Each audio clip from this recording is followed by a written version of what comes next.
এই গরমে আপনাদের জন্য নিয়ে এসেছি আরও একটি গরম গরম রেসিপি, দেশি হাঁসের গোশ ভুনা। কার কার পছন্দ অবশ্যই কমেন্টস করবেন। আসসালামু আলাইকুম, কেমন আছেন সবাই?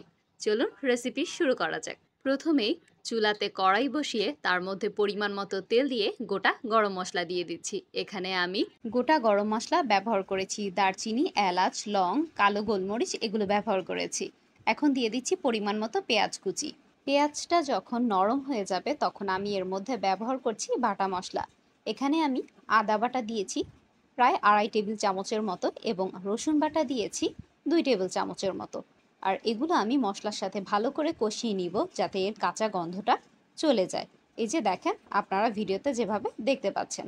এখন আমি এর মধ্যে ব্যবহার করব গুঁড়া মশলা। এখানে আমি ধনিয়ার গুঁড়া, জিরার গুঁড়া, হলুদের গুঁড়া এবং মরিচের গুঁড়া ব্যবহার করেছি। দিয়ে দিচ্ছি স্বাদ মতো লবণ। এখন সামান্য পানি দিয়ে